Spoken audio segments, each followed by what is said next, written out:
Bismillahirrahmanirrahim. Assalamualaikum warahmatullahi wabarakatuh. Hari ini Senin tanggal 6 Desember tahun 2021. Saya akan merekam video pembelajaran di SMA 2 Siding. Ini kartu saya dan ini adalah bukti pendaftaran saya. Dan ini Quran Tempo tanggal 6 Desember tahun 2021.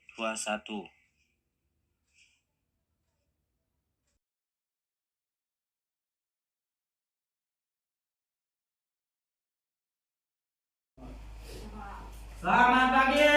Pagi. Sudah siap belajar? Siap. Oke, sebelum kita belajar akan absen. Yang pertama Alonsius. Ya Pak, hadir.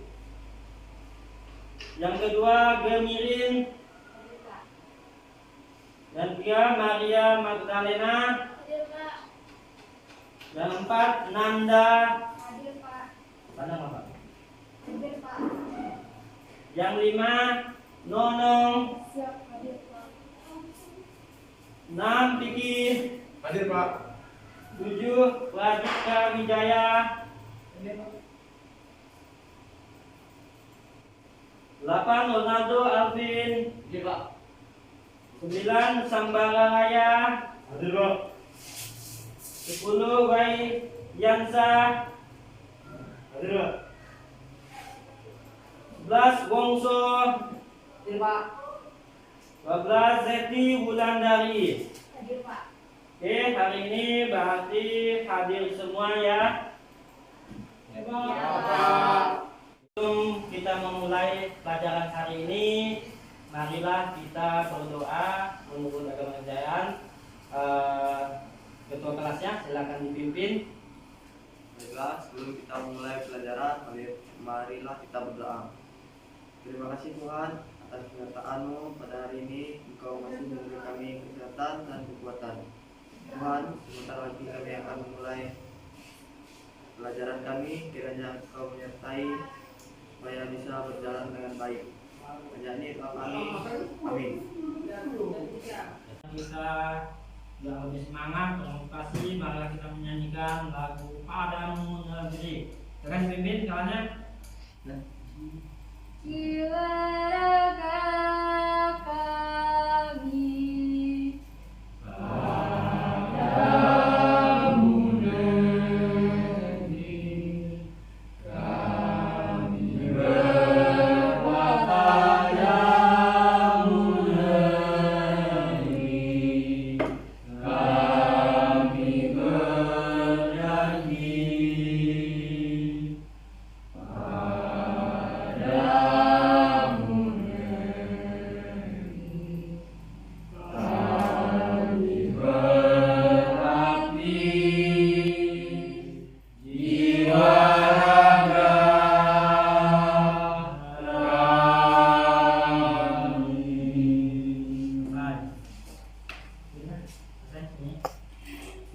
bernyanyi. Oke, sebelum mulai pelajaran ini, Bapak ingin melakukan tes kepada kalian. Siapakah makhluk pertama yang diciptakan oleh Tuhan? Ada yang mau menjawab? Ayo, Ya, siapa? ada benar. Oke, betul sekali. 100 jawabannya. Tepuk tangan.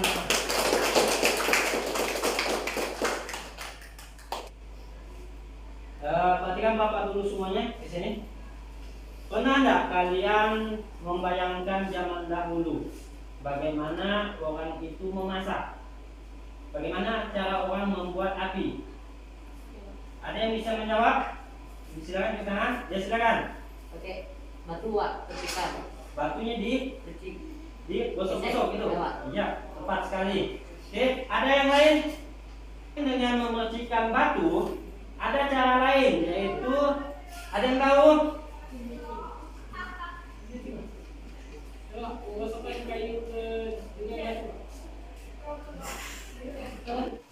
Adapun tujuan pembelajaran kita hari ini yaitu peserta didik mampu menganalisis asal-usul moyang bangsa Indonesia melalui metode ceramah dan pengamatan PowerPoint dengan benar.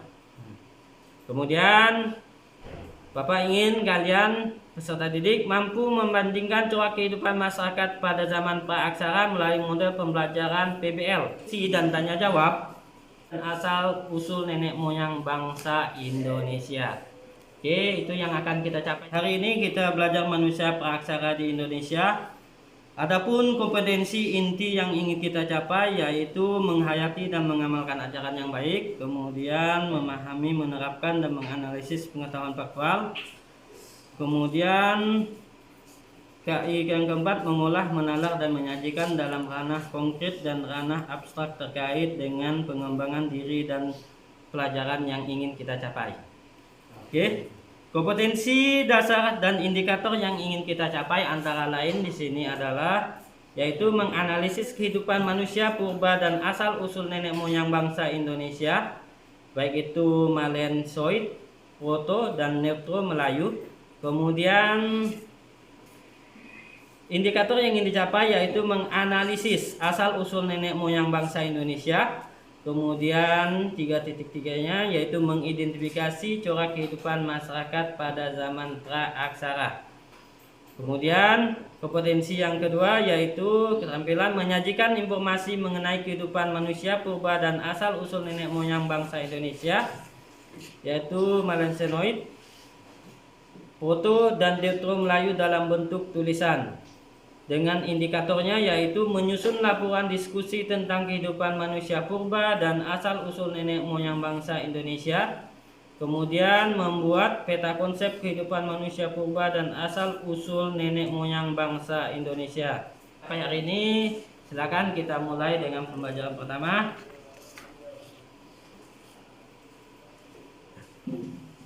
Belajar sejarah masa praaksara yaitu untuk mengetahui asal usul nenek moyang kita sendiri. Tentu kita bangga nanti kalau kita sudah mengetahui asal usul nenek moyang kita. Kemudian tujuan kedua, kalian akan menganalisis pelajaran itu menjadi suatu susunan yang akan kalian buat nanti. Bapak ingin mengingatkan kembali, sebelum materi zaman praaksara ini, ada yang bisa mengingat materi sebelumnya apa? Silakan. Ya, apa? Oke, tepat sekali. Masih ingat? Oke, kita tunggu. Kalian sudah tahu kan manfaat dari belajar untuk kegiatan sehari-hari ini, yaitu biar kita nanti tidak terjerumus ke pengalaman yang pahit, kemudian untuk kita lebih maju ke depan nanti. Kemudian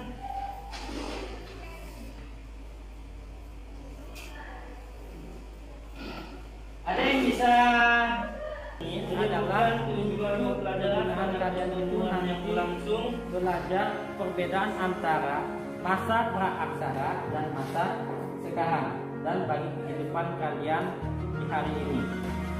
Kalian tidak pernah membayangkan kan kalau kalian masak itu sebelum masak, kalau itu harus menghidupkan api dengan cara digosok atau kayu. Sekarang kalian kan tinggal hidupkan kompor gas, kalian akan bisa menghidupkan api dan untuk memasak. Pertama yang kita nanti akan belajar kelompok. Kelompok 1 akan membahas materi tentang acara. Kelompok 4 akan tukaran dengan kelompok 1, kelompok 2 tukaran dengan kelompok 3. Nanti nilai yang akan kita capai yaitu KKM kita 70. Itu perbandingan asal usul nenek moyang bangsa Indonesia menurut teori Yunan dengan teori God of Taiwan. Menurut teori Yunan, orang-orang Yunan datang ke pulau Nusantara dalam 3 gelombang, yaitu Negrito, Melayu Proto, dan Melayu Neutro.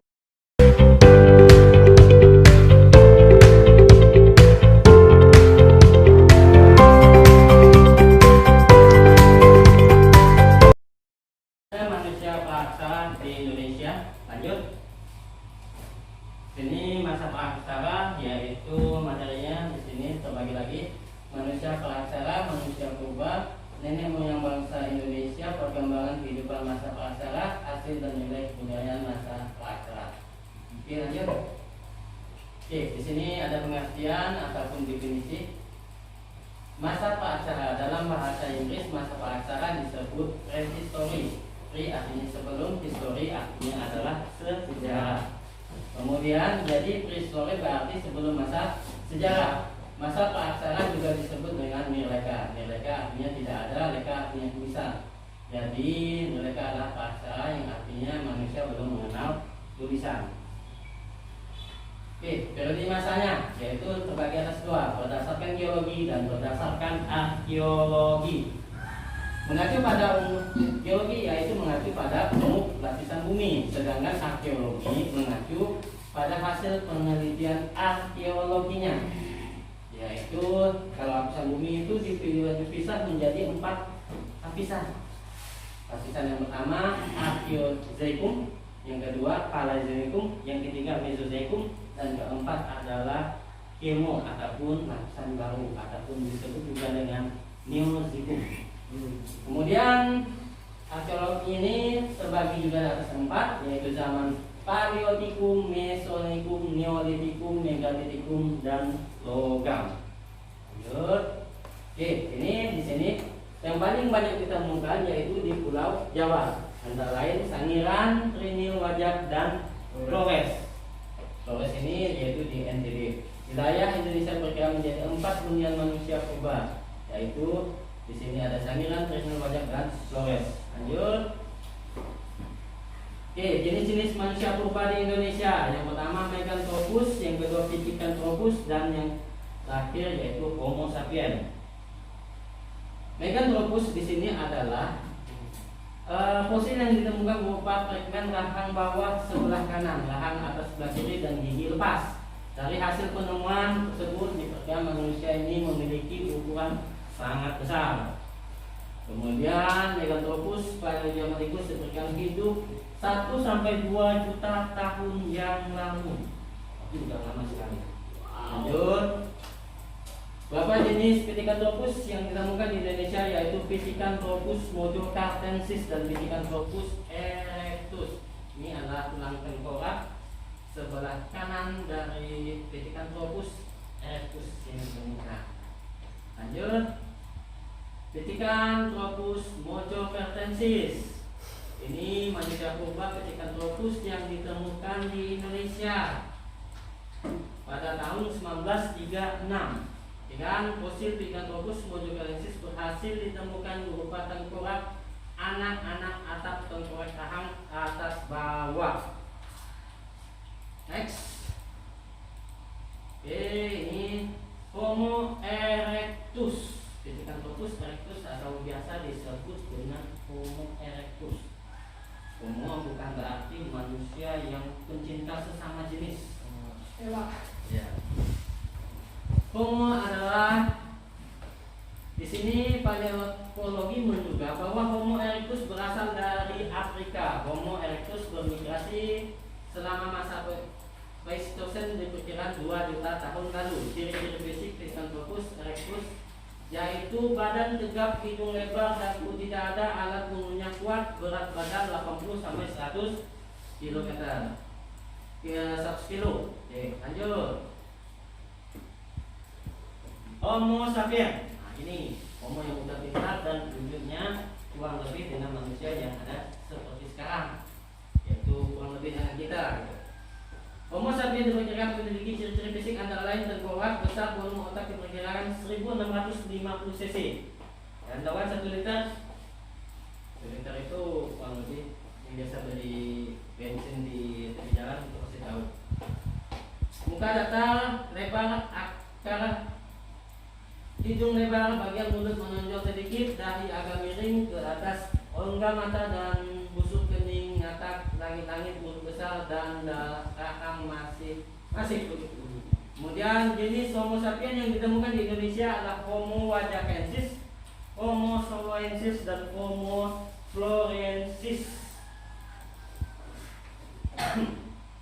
Homo wajakensis manusia yang berasal dari wajah. Mengapa disebut wajah kensis? Karena berasal dari wajah. Kan? Ditemukan di lembah Sungai Berantas, wajah Tulung Agung, Jawa Timur. Kemudian Pankolingwal mengategorikan Homo wajah kensis pada tahun 1931 sampai 1934. Jadi 3 tahun tersebut ditemukan manusia purba Homo saurensis diberikan hidup 900 sampai 200 tahun yang lalu. Homo florensis ditemukan oleh para ilmuwan dari Australia. Kemudian menurut tim ilmuwan menemukan fosil tersebut, yaitu Homo florensis. Dalam ilmu ilmiah natur, para ilmuwan menjelaskan Homo florensis sebagai spesies manusia baru. Bukan berarti kita berubah dari berat menjadi manusia. Yo. Nenek moyang bangsa Indonesia. Oke, ini yang paling penting. Ada 4 teori yang dijelaskan tentang asal usul nenek moyang bangsa Indonesia. Yang pertama teori Yunan, yaitu yang kedua teori Nusantara, teori of Afrika dan teori of Taiwan. Tapi ini tidak terkenal. Yang paling terkenal adalah tiga teori atas. Nenek moyang bangsa Indonesia juga dapat dijelaskan bermigrasi dari ras Melanesian, Negroid, Austroid, dan Mongoloid. Bangsa-bangsa bermigrasi ke wilayah Kepulauan Nusantara Utara, yaitu bangsa Melanesia, bangsa Proto Melayu, dan Deutero Melayu. Proto itu artinya tua, Melayu yang tua, kemudian Deutero adalah Melayu yang muda. Kemudian lanjut. Dasar teori Yunan adalah hasil temuan teknologi persamaan bahasa berdasarkan penemuan kapak tua di wilayah Nusantara. Bentuk kapak memiliki kesamaan dengan temuan kapak wilayah Asia Tengah.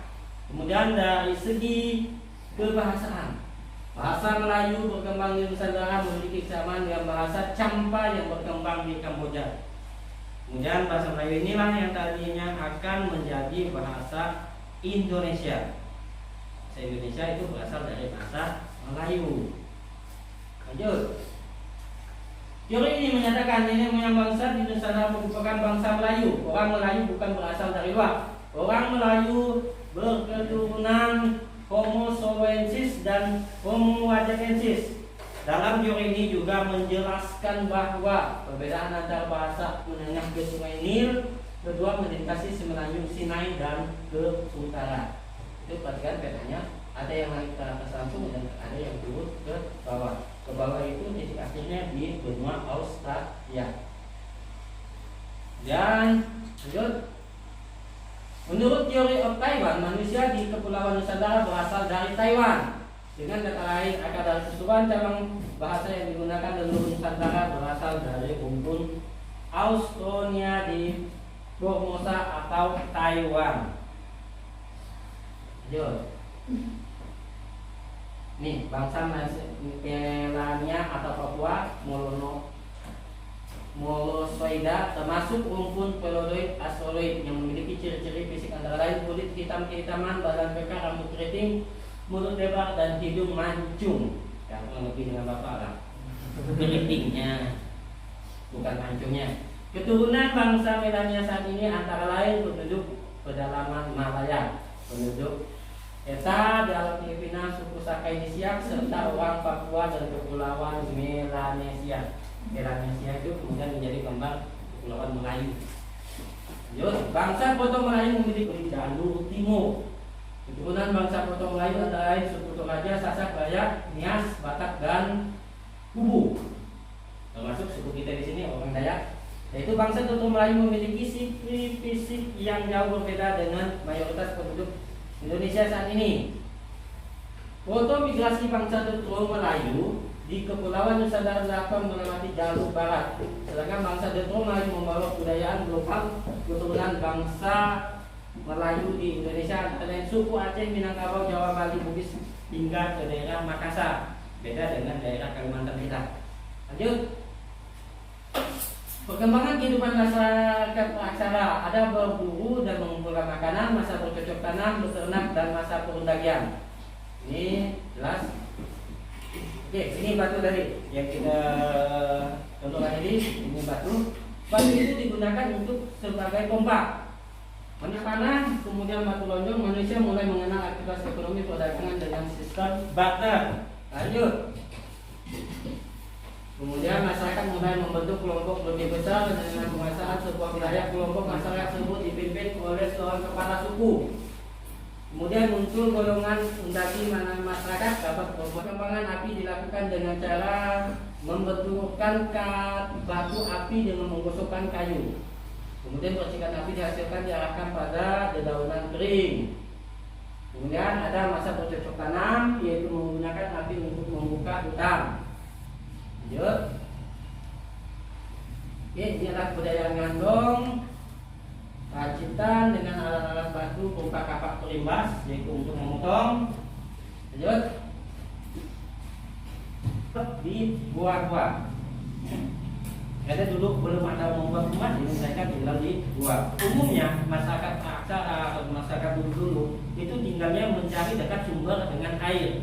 Yang biasa iklannya itu sumber air sudah dekat. Oke. Sumber air sudah dekat ini ya tentu air fungsinya untuk bertahan hidup. Ya. Kemudian kalau ada sumber air juga banyak binatang akan mendekat. Jadi tidak ada jauh-jauh berburu gitu. Tapi salah hari mereka yang akan diburu oleh binatang. Oke, lanjut. Masyarakat pada masa praksara mengenal dua teknik pengolahan logam perunggu, yaitu teknik etek besar. Lanjut. Nilai kreativitas manusia pada masa praksara dapat dilihat dari kehidupan sehari-hari. Misalnya manusia membutuhkan alat untuk memotong, kemudian untuk menggali kondisi alam, belajar pengalaman memenuhi kebutuhan hidup. Mereka bisa memodifikasi yang ada dekat dengan mereka menjadi sebagai alat, kemudian sebagai pertahanan, juga sebagai untuk menyerang. Ini batu, kan? Ya. Kira-kira batu ini kalau dipegang kalian ini bisa dijadikan apa? Buat lempar, Pak. Buat melempar mangga ataupun menyerang orang lain, gitu kan? Iya, Pak. Oke. Beda dengan zaman praksara. Ini multifungsinya lebih banyak. Batu ini yang bagian tajamnya ini bisa digunakan untuk memotong daging untuk makan. Kemudian kalau ada misalnya singa ataupun harimau, ini bisa dijadikan untuk melempar, untuk menjauhkan ancaman musuh. Kemudian kalau mereka ingin memotong kayu juga ini bisa digunakan sebagai pisau. Ataupun batu ada yang lebih panjang, itu bisa digunakan untuk tombak ataupun bercocok tanam. Ini fungsi dari batu. Membantu Bapak menunjukkan manusia prasejarah di Indonesia. Ya, Pak.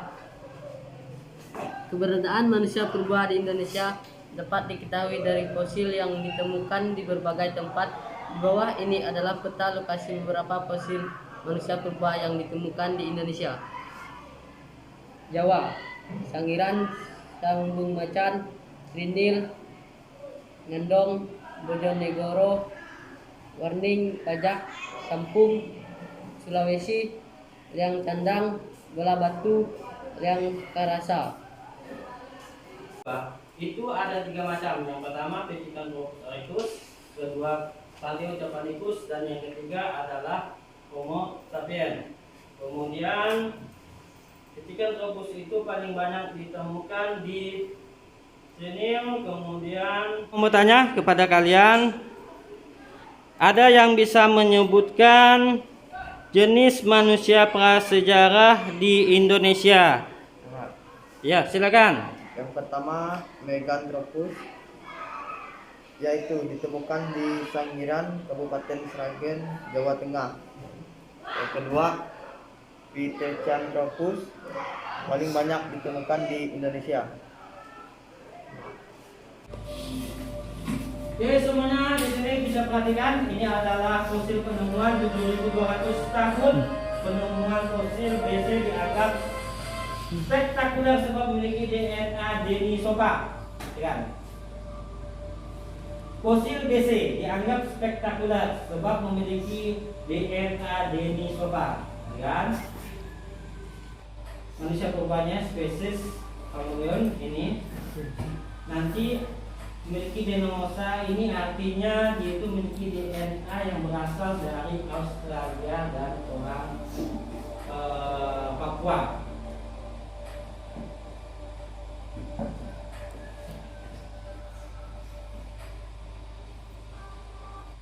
Oke, ini baru diumumkan tanggal 21 bulan 8 tahun 2001. Baru beberapa bulan yang lalu. Ini adalah penemuan yang baru. Dalam ilmu sejarah, penemuan yang baru itu adalah penemuan yang dianggap paling utama. Karena hal yang baru itu bisa akan menutupi hal yang lama. Oke, kita dengarkan penjelasannya dari Pak Ali. Dari 2018 ya, dari 2018 juga dukungan dari Australia registrasi mesinnya ada di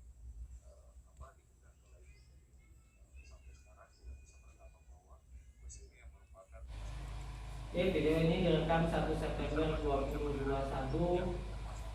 diupload dalam YouTube Edwin News Edwin Timur. Dah habis nonton video tadi. Ada yang ingin bertanya dengan Bapak? Ya silakan. Dia tadi dapat dari mana, Pak? Itu video itu dari Sulawesi, tempatnya yaitu Sulawesi Selatan. Kemudian ada lagi yang mau menanyakan? Silakan tanya salah satu. Silakan. Saya ingin bertanya, Pak. Iya, silakan. Tadi jenis kelamin fosilnya laki-laki atau perempuan, Pak? Itu fosilnya itu ditemukan di gua, jenis kelaminnya itu adalah perempuan.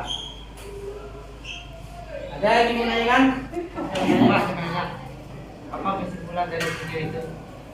Kesimpulannya adalah DNA kita, asal usul yang kita di situ menjelaskan bahwa berasal dari Papua ataupun dari Australia. Karena itu adalah penemuan yang sangat luar biasa. Di situ kita mengetahui bahwa sebelumnya fosil-fosil itu biasanya banyak ditemukan di daerah Jawa. Kemudian menjelaskan bahwa kita itu berasal dari Putu Melayu ataupun Tutu. Yang ini menjelaskan bahwa asal usul kita itu DNA kita berasal dari Papua dan Australia. Oke, ya. Orang menghidupkan api menggunakan batu. Membuat kelompok. Kita akan membuat 4 kelompok. Nanti tata cara kelompoknya yaitu dari 4 kelompok itu nanti setiap kelompok akan mendapatkan senjata 1 materi ataupun 1 pertanyaan. Kalian akan menjawabnya. Kemudian hasil jawabannya itu nanti kalian tulis di atas kertas. Pertanyaannya udah ada di komputer kalian masing-masing. Kemudian jawabannya itu nanti akan kita tukar. Kelompok 1 dengan tukar dengan jawaban kelompok 4, kemudian kelompok 2 dengan kelompok 3. Begitu sebaliknya, yaitu 2 dengan 3, 4 dengan 1. Oke, silakan kita hitung dari sini.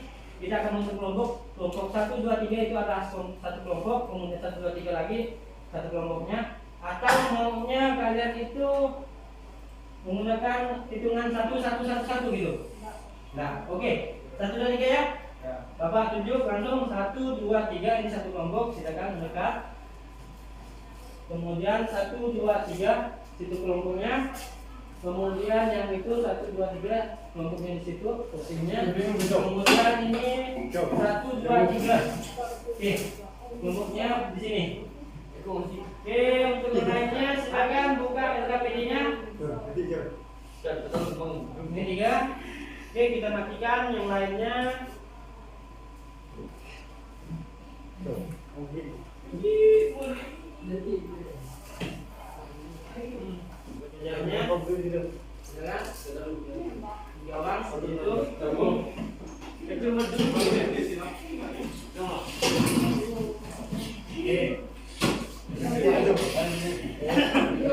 Tulis nama kelompoknya dan kerjakan dengan baik-baik. Ditunggu. Ingat lagi ya, kelompok 1, 2, 3, dan 4. Oke, silakan. Oke, silakan dikerjakan.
Nusantara,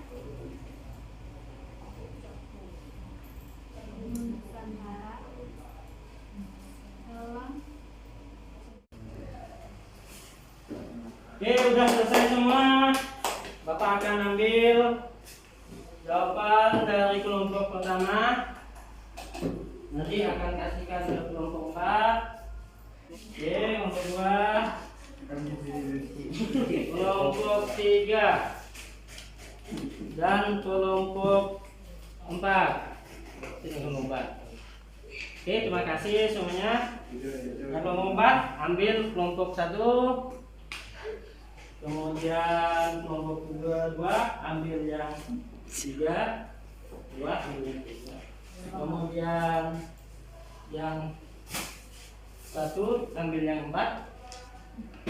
Ya, ini. Hasil dari kelompok A. Soalnya deskripsikan yang dimaksud dengan praaksara. Jawabannya, praaksara adalah zaman manusia purba yang belum mengenal tulisan. Sekian. Oke, tangan. Nah, sekarang kelompok 4.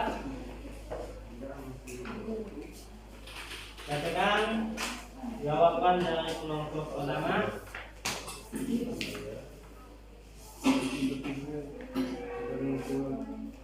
Ya, ya, bacakan soalnya.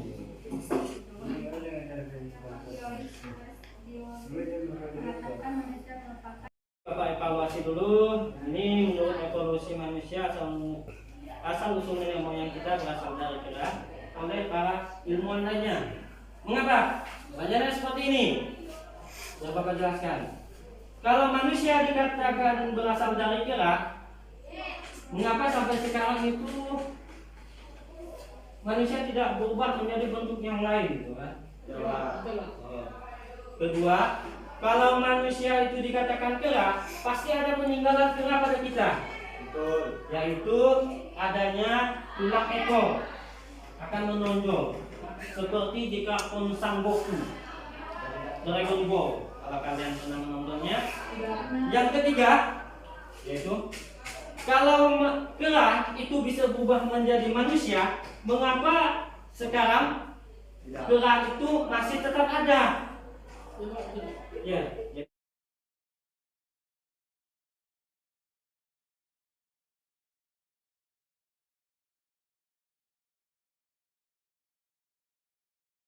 Ingin mengetahui sampai di mana pembelajaran hari ini?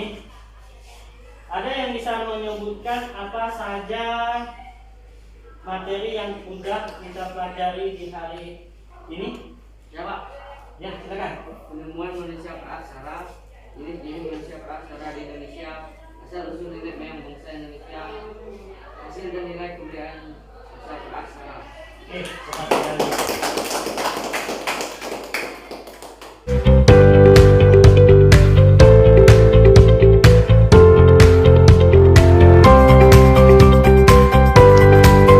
Akan mengakhiri pelajaran ini dengan memberikan sebuah rangkuman. Ada yang mau memberikan sebuah rangkuman untuk kegiatan kita dari 1 pagi sampai sekarang ini? Silakan, ada yang mau? Saya Pak, Ya, silakan. rangkuman materi hari ini adalah tentang masa praaksara. Zaman praaksara adalah zaman di mana manusia tidak atau belum mengenal tulisan. Pra berarti belum atau tidak, dan aksara berarti huruf atau tulisan. Setiap bangsa di dunia mengalami masa praaksara yang berbeda, begitu juga hilangnya masa praaksara tersebut. Setelah manusia mengenal tulisan, maka berubah menjadi zaman sejarah. Yang kedua adalah zaman prasejarah menurut geologi. Yang pertama adalah zaman arkaik. Kemudian menjaga lingkungan alam.